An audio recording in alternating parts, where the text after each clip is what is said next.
Assalamualaikum warahmatullahi wabarakatuh. Jumpa lagi di channel Kisi Belajar. Halo anak-anak kelas 6. Di video ini kita akan membahas tema 1, subtema 2, pembelajaran 1 dengan pokok pembahasan perkembangbiakan pada hewan.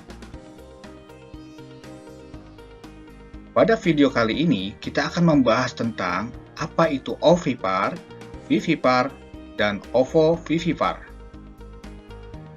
Baik anak-anak, mari kita ikuti video pembelajaran berikut ini.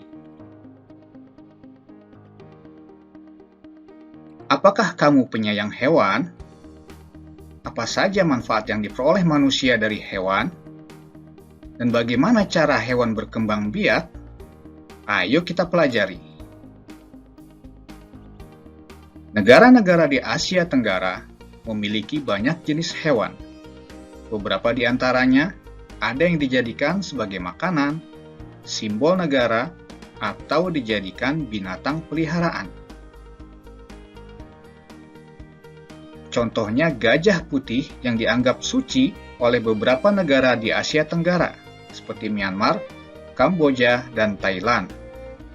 Menjaga gajah putih adalah usaha yang sangat mahal, karena pemiliknya harus menyediakan makanan khusus untuk gajah. Tahukah kamu, luas lautan Indonesia mencapai 5,8 juta kilometer persegi, lebih besar dibandingkan luas daratannya. Laut Indonesia memiliki potensi perikanan yang cukup besar, salah satunya ikan tuna. Ikan tuna adalah salah satu ikan yang paling banyak dicari negara lain, seperti negara Jepang, Amerika Serikat, dan Uni Eropa. Dan tahukah kalian, burung yang hidup di negara tetangga kita, burung takurdahan namanya. Burung ini hidup di Malaysia. Hewan ini termasuk hewan yang dilindungi oleh negara. Hewan-hewan di atas merupakan sebagian kecil dari hewan yang hidup di Asia Tenggara. Bisakah kamu menemukan hewan lainnya? Silahkan cari informasinya melalui buku, perpustakaan, ataupun internet. Perkembangbiakan pada hewan. Setiap hewan memiliki kemampuan untuk berkembang biak. Karena dengan berkembang biak, hewan dapat melestarikan jenisnya. Tahukah kamu bagaimana cara hewan berkembang biak? Cara hewan berkembang biak ada 3, yaitu ovipar, vivipar, dan ovovivipar. Nah, sebentar lagi kita akan membahasnya satu persatu.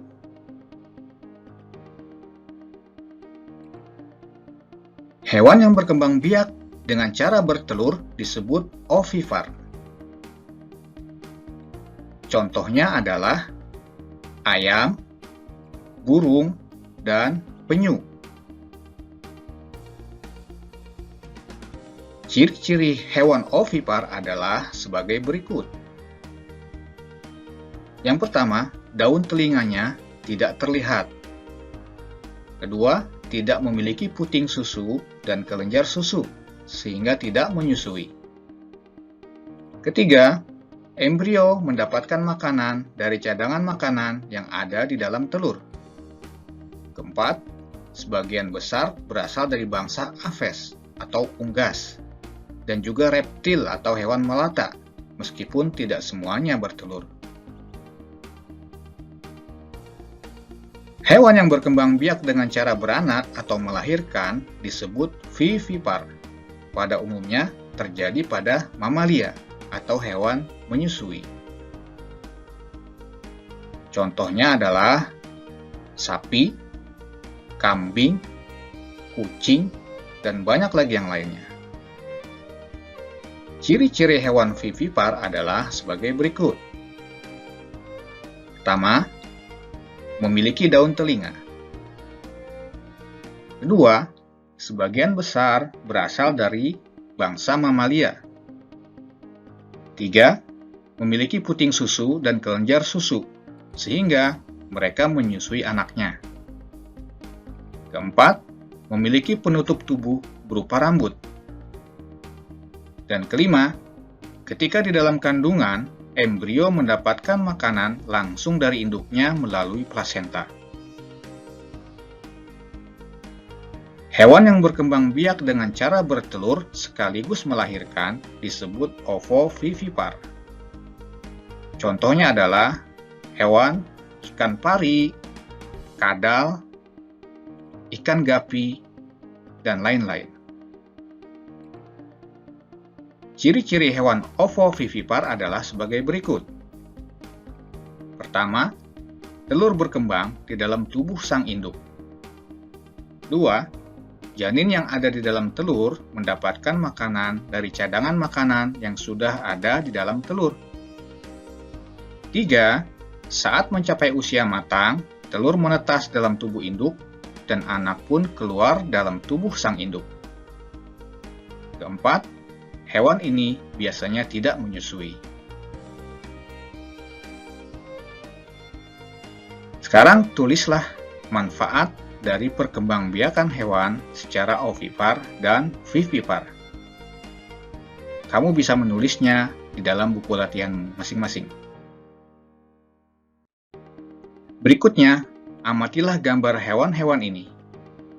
Di sini ada gambar penyu atau kura-kura, sapi, burung, kemudian ada ikan, paus, ayam, ada buaya, ada ular, dan ada kucing.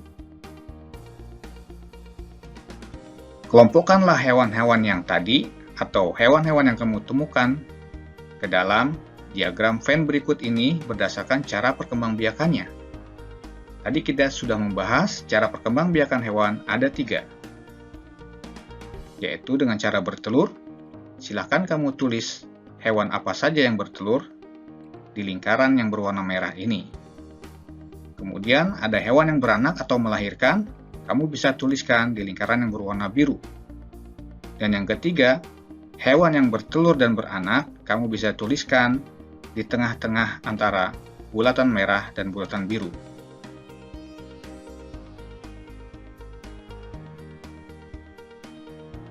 Kondisi geografis di Asia Tenggara membantu penduduknya memanfaatkan hewan dalam kehidupan sehari-hari. Ikan banyak dijual dan dikonsumsi. Hewan ternak banyak yang dijual di dalam negeri, bahkan sampai ada yang mengekspornya. Kamu bisa belajar lebih banyak mengenai kegiatan ekonomi di kawasan Asia Tenggara terkait kondisi geografisnya. Kamu bisa belajar tentang potensi ekonomi negara-negara anggota ASEAN pada video pembelajaran berikutnya.